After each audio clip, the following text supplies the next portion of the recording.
Betesda. Depois disso havia uma festa entre os judeus e Jesus subiu a Jerusalém.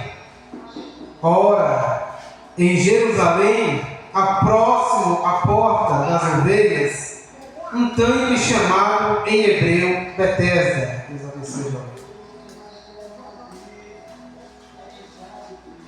o qual tem 5 alpendres. Neste jazia grandes multidões de enfermos, cegos, mancos, ressecados, esperando o movimento das águas. Porque um anjo descia em certo tempo ao tanque e agitava a água. Assim, o primeiro que ali descesse, depois do movimento das águas, sarava de qualquer enfermidade que tivesse. E estava ali um homem, louvado seja Deus. Estava ali um homem que tinha 38 anos e se achava enfermo. E Jesus, vendo esse deitado, sabendo que estava nesse estado há muito tempo, disse: queres ficação? Aleluia. Jesus, quando olhou para o homem, ele perguntou: queres ficação? Oh, glória. Versículo 7. O enfermo respondeu e disse: Senhor, não tenho homem algum que, quando a água agitada, me ponha no tanque, mas enquanto eu vou, desce outro em meu lugar, antes de mim. E Jesus disse: levanta-te, toma o teu leito ou a tua cama e anda. E logo aquele homem ficou são, e tomou o seu leito e andava. E aquele dia era sábado.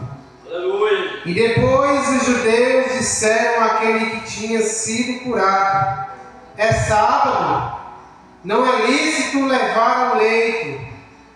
E respondeu e disse: aquele que me curou, ele próprio me disse: toma o teu leito e anda. Oh, glória! E perguntaram-lhe, pois, quem é o homem que te disse: toma o leito e anda? E o que fora curado não sabia quem era, porque Jesus se havia retirado, em razão naquele lugar haver grande multidão. E depois Jesus encontrou no templo e disse: eis que já está são, não peques mais, porque para que não te suceda alguma coisa pior. E aquele homem foi e anunciou aos judeus que Jesus era o que ele curara. Aleluia. Curve sua cabeça, vamos estar agradecendo a Deus. Senhor meu Deus e meu Pai, diante da tua palavra nós nos encontramos e nós queremos agradecer, meu Pai, por esta oportunidade que é rica nas nossas vidas. Pai, que o Senhor abençoe cada vida aqui presente, Pai querido. Que o Senhor abençoe cada irmão aqui presente, cada família. Visita aqueles que não puderam estar aqui por algum motivo.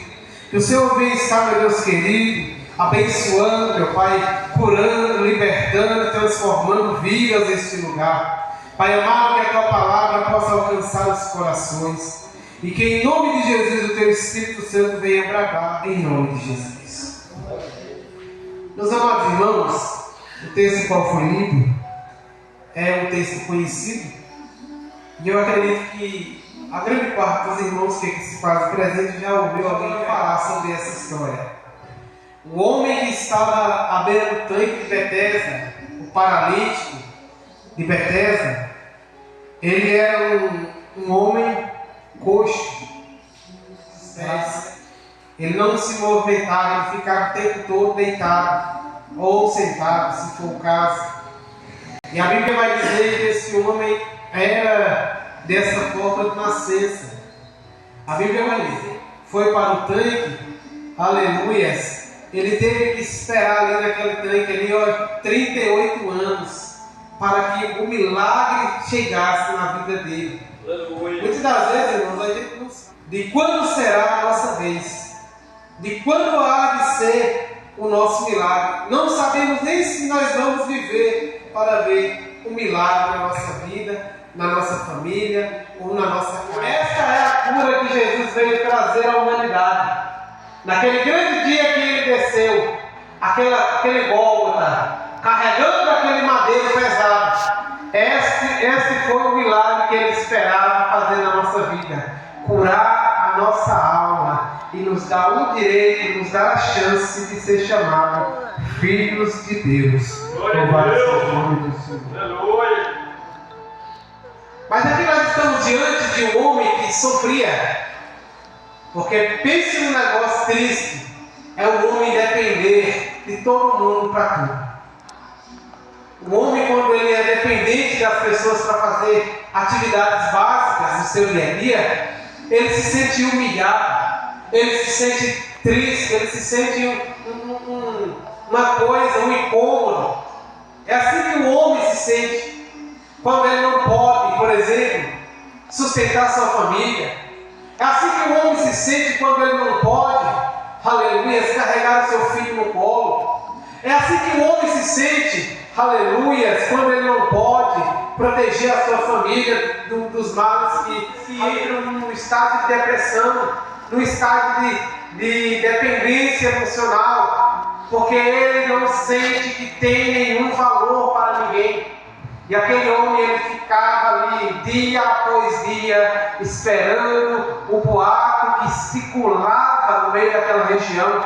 Qual era o boato? O boato era que de tempos em tempos, ninguém sabia o dia, ninguém sabia a hora, ninguém sabia o momento, só sabia que de tempos em tempos descia um anjo, agitava as águas, e aquele que pulasse dentro da água agitada primeiro seria curado de qualquer enfermidade que tivesse no corpo.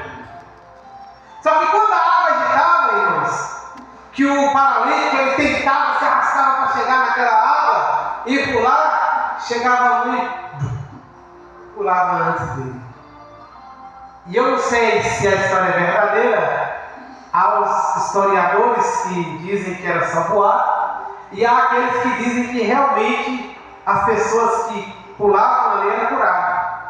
Só que a questão aqui é: o homem ele estava sempre um passo atrás. Ele não conseguia, irmão, chegar no seu lugar de maneira nenhuma. E muitas das vezes nós nos encontramos nessa situação.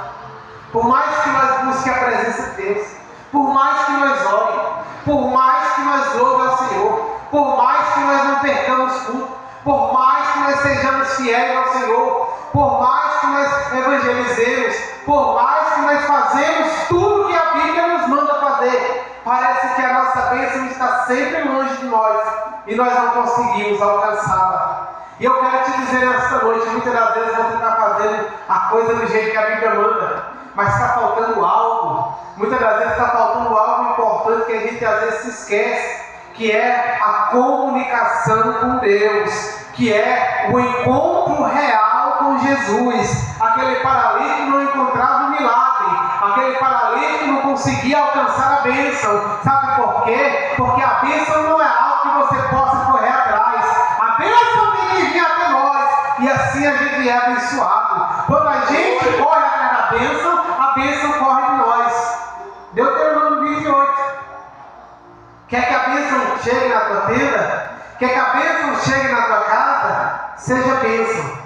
Seja uma pessoa abençoada para as outras pessoas. Seja uma pessoa abençoadora. Aquela pessoa que só quer para si, não vai alcançar a bênção. Aquela pessoa que só quer para o seu espelhinho, não alcança a bênção. Sabe por quê? Porque é antibíblico. Isso não está na Escritura. Na Escritura, a Bíblia nos ensina a ser generoso.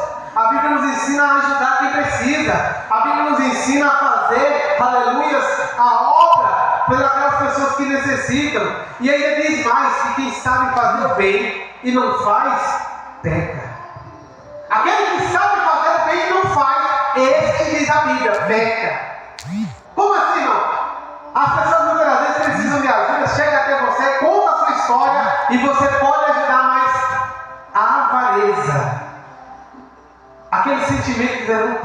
preciso fazer isso aqui, senão vai faltar para mim. É esse sentimento de avareza, falta de fé, que muitos e muitos que professam aí o amor, que pregam o amor, não tem. E aí não ajuda quem precisa. E aí espera que a bênção de Deus chegue na vida dele. Mas aí vem na igreja, é ofertante, é dizimista, é uma pessoa que não perde culto, é uma pessoa que está nos ensinos, está na oração, está louvando ao Senhor. Mas tem essa falha. Tem esse quesito que precisa melhorar, que precisa mudar. Precisa mais ter empatia pelos que estão lá fora. Sabe o que eu vejo, irmão? Muitas das vezes, eu vejo pessoas que gostam de mostrar que é importante na igreja, mas não procura mostrar que as vidas que estão lá fora é importante para ele. Vocês estão entendendo o que eu estou querendo dizer? Muitas das vezes eu quero estar aqui, mostrar ser prestativo para os pastores, para os irmãos que estão aqui, mas a pessoa que está lá fora precisando de mim, muitas das vezes eu finjo que não estou vendo, para não ajudar. Ou muitas das vezes por vergonha, ou por medo, ou por que quer que seja, mas de alguma forma eu tenho falhado nisso aí. E muitas das vezes a gente fica nessa. Eu estou indo para a igreja, está tudo certo. Eu estou seguindo. Não sou eu que estou dizendo. Irmão, estou precisando de uma porta de emprego, mas vou ficar em casa, vou orar e Deus vai abrir a porta. Vou ficar aqui de boa, vou só confiar, Deus vai abrir a porta. Mas ele está falando, não meu filho, bate na porta. Bate na porta que eu vou abrir. Vai buscar, faz a tua parte. Essa parte aqui, ó, bate na porta é você sair por aí, ó, entregando currículo, estou precisando de emprego. Se tiver vaguinha na sua empresa, me dê, que eu estou disposto a trabalhar. É o bater na porta. Não é ficar, Deus vai abrir a porta, estou de boa. Não. Olha o dedinho. A gente não pode nunca se esquecer que Deus faz a parte dele, mas a nossa parte é nós. Tanto é que ele falou, tu quer ser curado?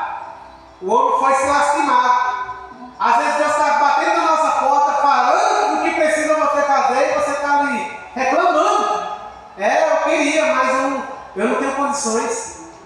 O homem estava falando isso. Como é que eu vou ser curado? Se quando a água é agitada, desce outro no meu lugar. A mesma coisa que você está dizendo assim, você quer ser abençoado por tal coisa, você, quem me dera, se eu pudesse, se eu tivesse condições, se eu fosse isso, se eu fosse aquilo, se eu tivesse estudado, se eu tivesse feito não sei o quê. Deus não está perguntando se você estudou, Deus não está perguntando se você tem condições, Deus não está perguntando se você é capaz, se você é bonito, se você é feio, se você é baixo, alto, magro, gordo. Ele está perguntando se você quer, verdade. E você tem que dizer, eu quero.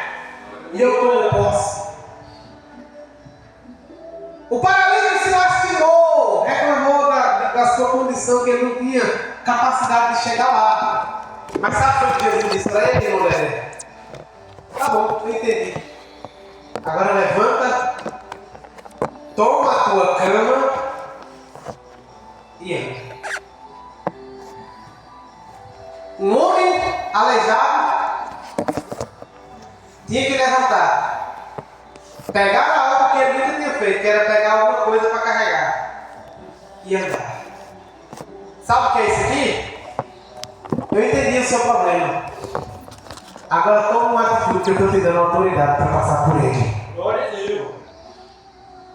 Você tem que prestar muita atenção nessa parte da história.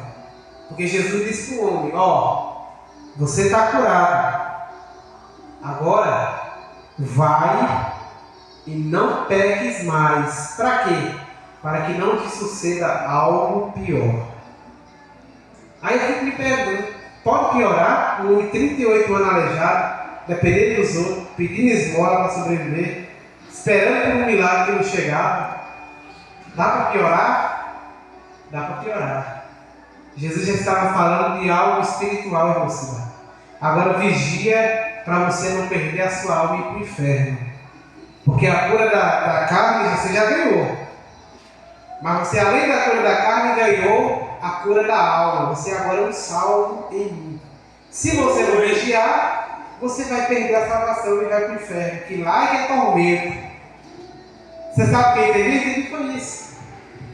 Agora vai, não peques mais, para que não te suceda algo pior.